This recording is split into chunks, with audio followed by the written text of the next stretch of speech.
Hi everyone, Radhe Radhe. In this video, we're going to be doing chapter 2, Canto 2, verse 2 of Srimad Bhagavatam. And I was out for about 10 days, so I wasn't able to do any videos, maybe 9 days or something.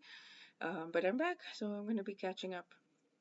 Very, very, very excited. I'm in India and I'm very, very excited because um, yeah, I love here. I love it here. I really love Hindi. I love speaking in Hindi. I love hearing Hindi all around me. And then I've been hearing some people who speak really, really good Hindi and who write Hindi like, as if they're writing normal English. So in Delhi, it's not possible. I was traveling out of Delhi, so that's why it was just amazing. It's such a good experience. And this is all Bhagwan Shri Krishna's mercy because he's bringing me closer to him through some way or the other, through someone or the other, through some idea or the other. He's so taking care of me, so taking care of all of us. If you're sensitive, if you're like, keep your eyes open, keep your eyes peeled, and you'll see just how much he's taking care of you because he loves us so much. Okay, so let's read the text. Let's call out to Bhagwan Shri Krishna. Om Namo Bhagavate Vasudevaya. Om Namo Bhagavate Vasudevaya. Om Namo Bhagavate Vasudevaya. Dear Bhagwan Shri Krishna, you give us so much, you pour so much love into us, and you make things happen that are just absolutely miraculous. Every day you make things happen. And yet we are so ungrateful, yet I am so ungrateful. I'll speak for myself. I'm so ungrateful that I'm not able to think about you. I waste my time thinking about things or situations or like what if or why did this person do this or say this or whatever. I keep wasting my time. I waste my thoughts. I waste my sleep. I'm not chanting the way I should be. This just so I have so much ingratitude in my heart, and yet you love me. I'm like a 2 3 year old child and you're holding my hand and I'm walking and I'm keeping on falling, and falling means I'm not loving you. You're loving me so much, but I'm like a child who's just unaware, of how to love somebody so much. And I'm just falling by not loving you. I'm falling by not following the things that I have made the determination, the sankalpa to do, the way I'm supposed to chant and offer everything and all of that. I'm not even doing the basics properly. And yet, every time I fall, you just pick me up with so much love and help me walk again. And then I fall again, and you pick me up with so much, even more love this time, and you help me walk again. And I don't even know how you do it. And I don't know. I am so, so, so grateful to you. Thank you, thank you, thank you, thank you, thank you for not giving up on me and for not letting me go and for not just dropping me because I'm, I'm a total royal nightmare. I'm a mess. Thank you for all of that. Thank you, thank you, thank you. Okay, so please help us read these verses of Srimad Bhagavatam, Canto 2, Chapter 2, so that it can help us become closer to you, so that we can just only focus our thoughts, our energy, our life on you and not waste it on stupid things. Okay, let me turn on the text.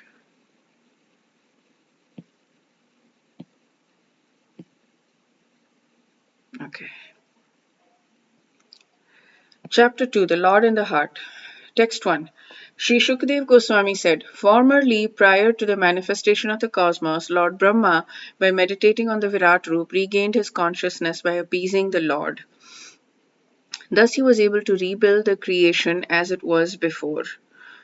So, Brahmaji created this cosmos by meditating on the Virat Roop.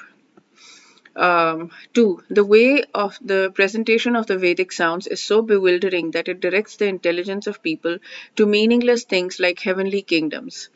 The conditioned souls hover in dreams of such heavenly illusory pleasures, but actually they do not relish any tangible happiness in such places. 3. For this, so this is the thing, the Vedic sounds, there is a lot of conversation about this, even in the Gita, that the Vedas are, I'm sorry, I'm getting distracted a little bit, that the Vedas um, there is this flowery language in the Vedas, and people basically there's yagyas that are described in the Vedas that help us with karma kand, that help us with fruitive activities.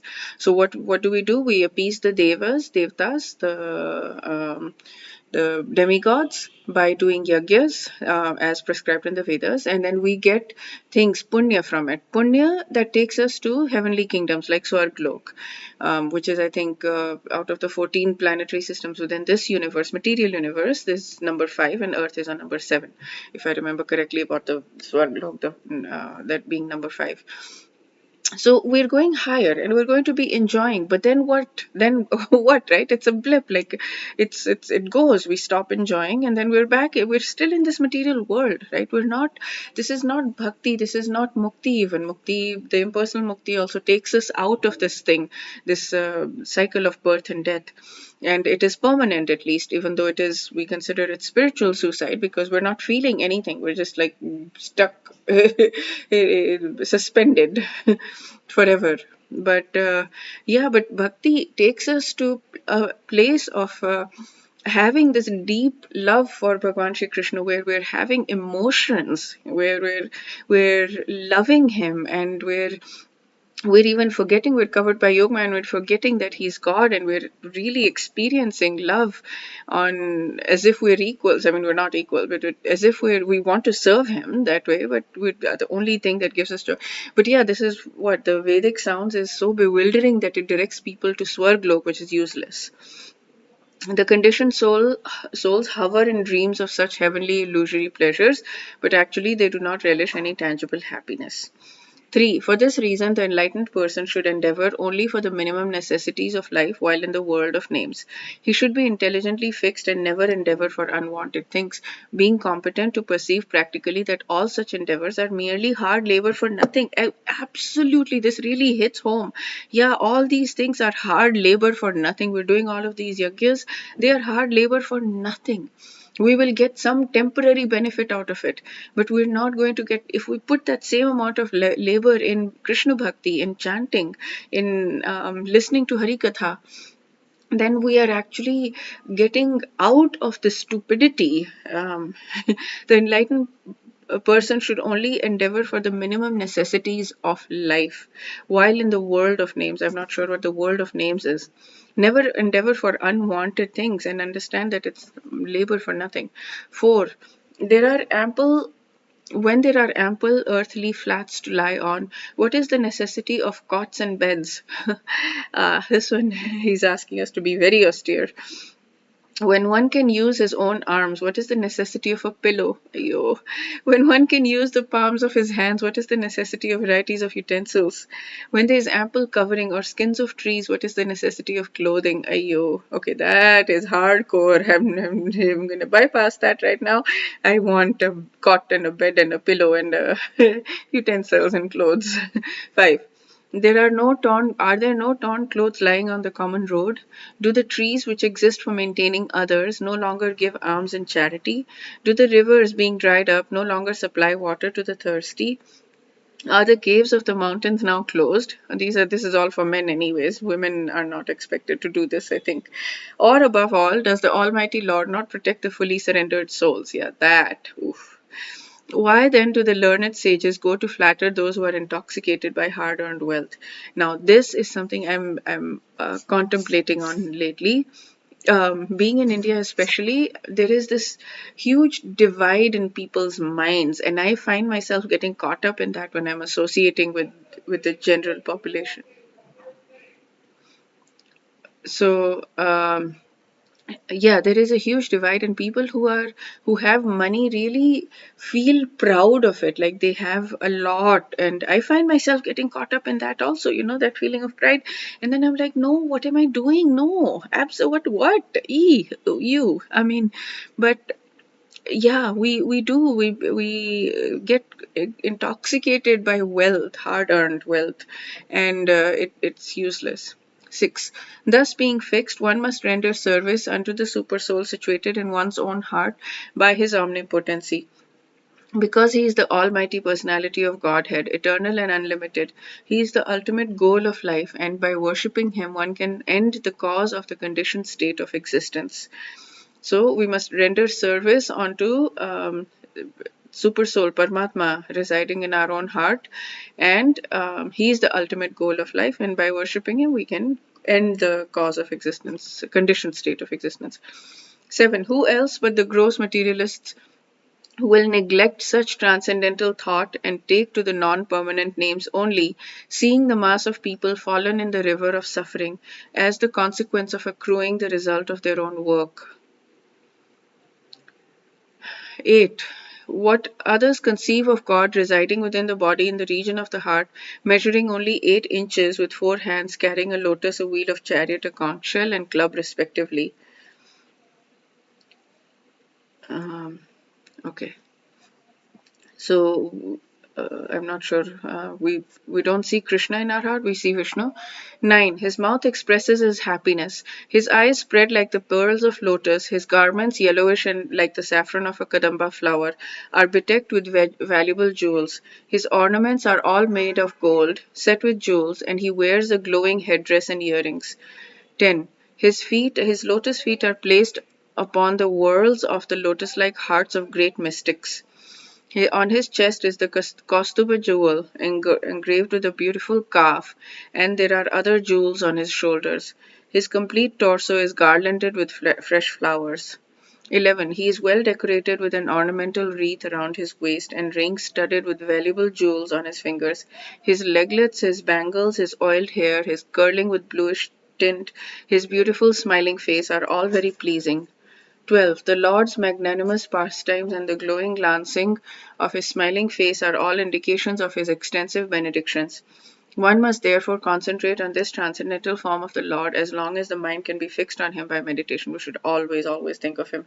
Always remember him, never forget him. This is the core. I don't know this verse. I need to find out what this verse is and memorize it. This is the core verse of the entire bhakti process.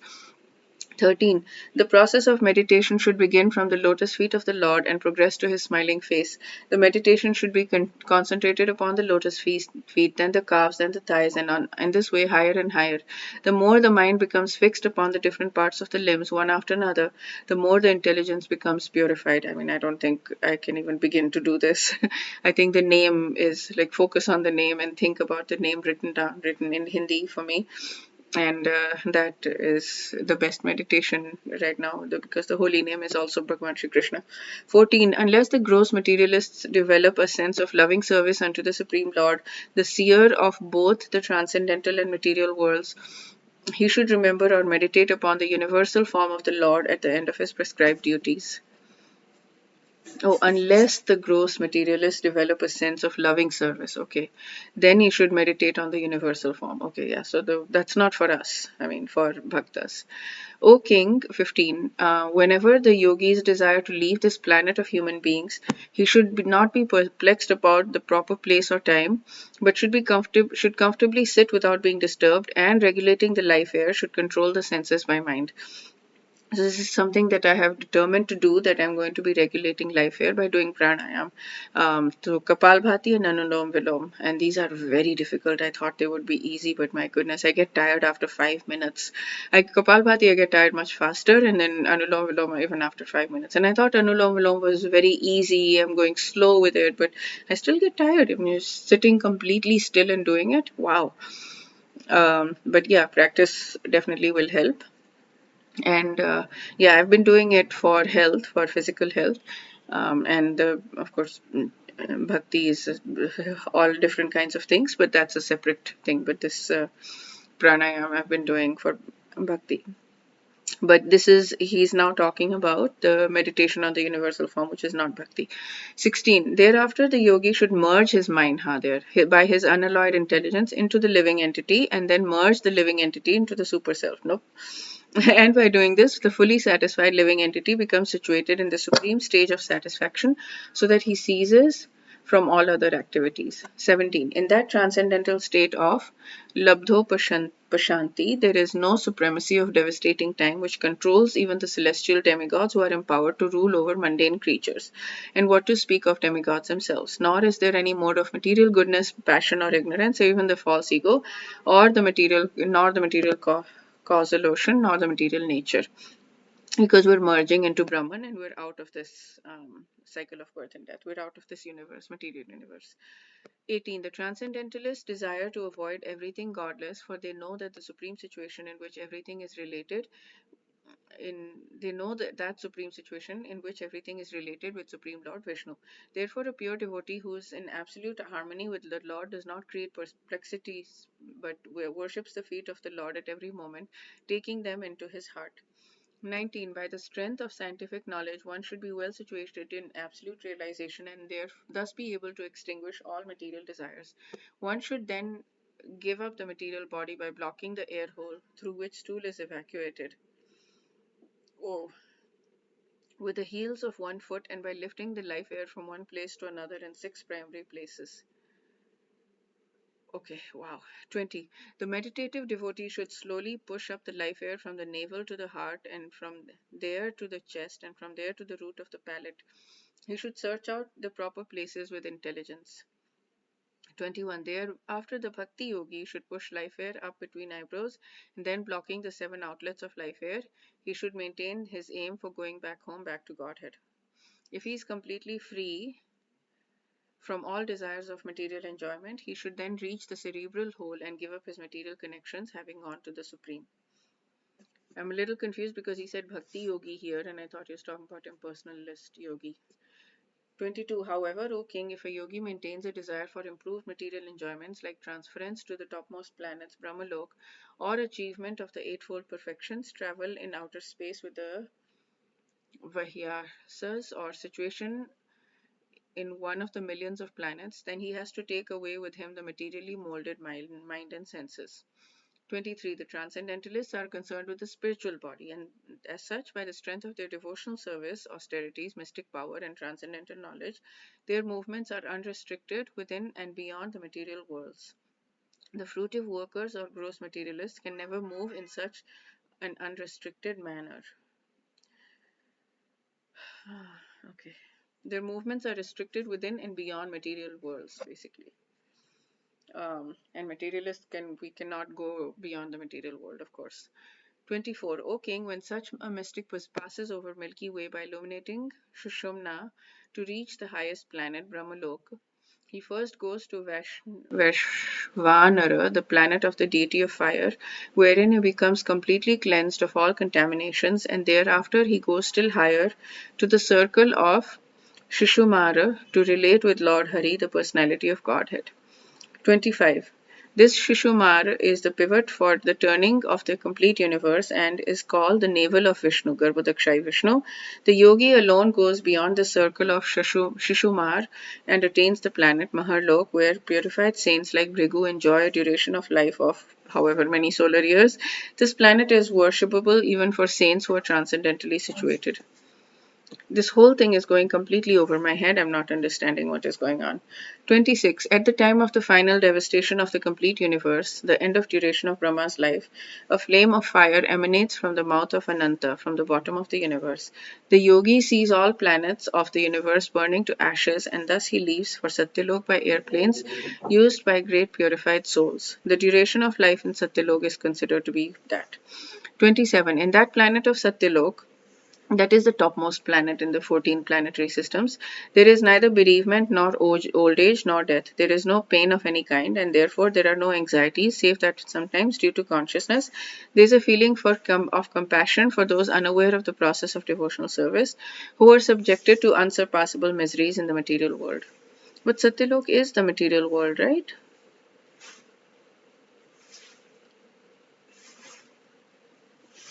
He leaves for Satyalok. Yeah, but Satyalok, I mean, it's the duration of life is huge, but it's still limited. It's not eternal. After reaching Satyalok 28, the devotee is specifically able to be incorporated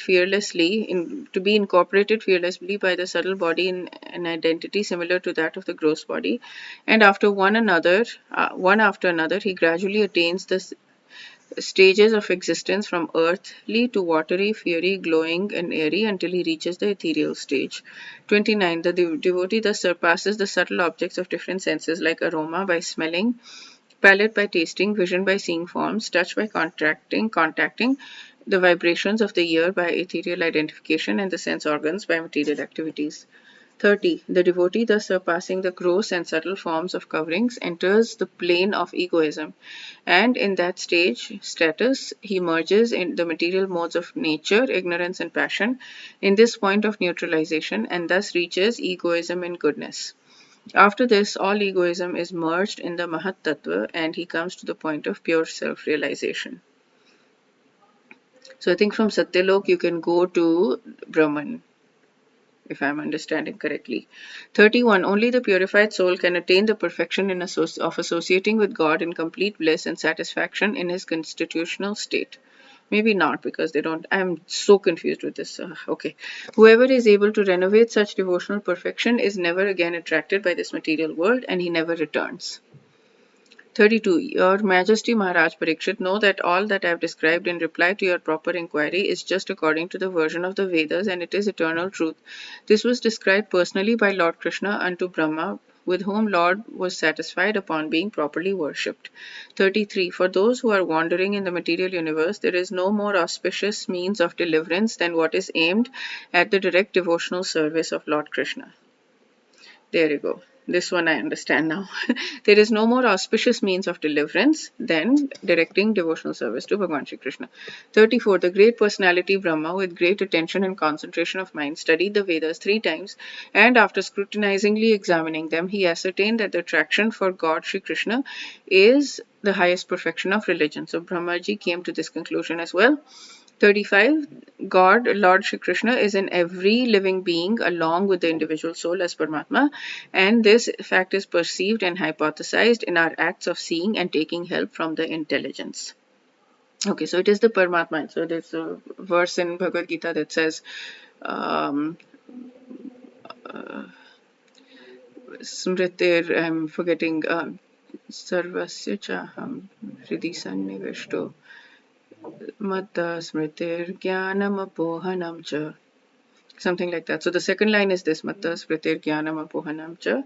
So I am the one who provides Smriti, memory, Gyan and intelligence, and Apohanam, forgetfulness, as living, Hridhi Sannivishwa, living in the heart of each human being. So that this is corroborated in there. So is in every living being, and taking help from the intelligence. So the Paramatma is giving us Gyan, intelligence. So that's knowledge technically, but intelligence. And we can see and take help from the intelligence which is coming from Bhagavan Shri Krishna. So anytime we feel, this is another thing that that we identify ourselves with these 5 koshas: Annamaya kosha, Pranamaya kosha. Annamaya kosha is the body. So if we're saying I'm hungry, I think that is Annamaya kosha. And then Pranamaya kosha, I'm tired. So that's Prana, the life air.